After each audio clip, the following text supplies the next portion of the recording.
In the 17th century, the Spanish Empire stood on trembling ground. War, debt, and fading glory shadowed a kingdom that once ruled the seas. And at the center of its decline stood a king whose body carried a secret written in blood. Charles II of Spain, the last Habsburg king, a monarch known across his own realm as El Hechizado, the Bewitched King. For centuries, the Habsburgs believed that royal power lived in the purity of their blood. They guarded it fiercely, binding marriage not by love, but by lineage. Cousins wed cousins, and generation after generation, the line narrowed until it broke. Charles II was born in 1661, from one of the most extreme unions in European history. His mother, Mariana of Austria, was the niece of his father, King Philip IV of Spain.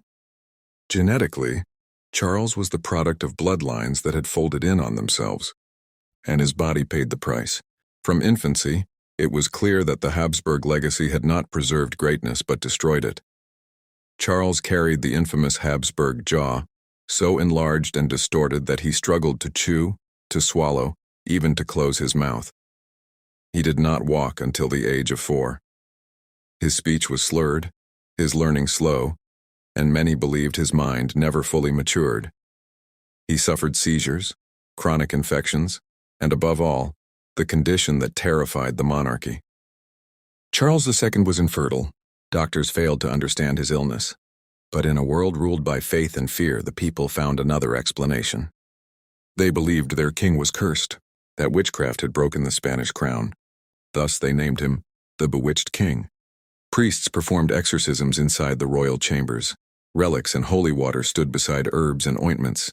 They prayed not just for his life, but for the future of Spain, because without a child, without an heir, the empire had no tomorrow.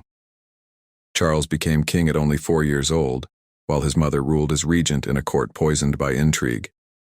Nobles fought in whispers, behind doors, in candlelit chambers. Controlling Charles meant controlling Spain, and so the battle for power was waged within the palace walls.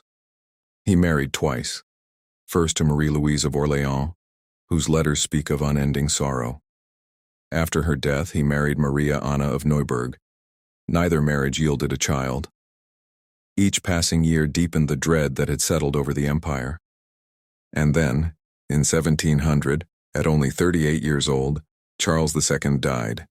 His body, exhausted by a life he never chose, became the final chapter of Habsburg Spain.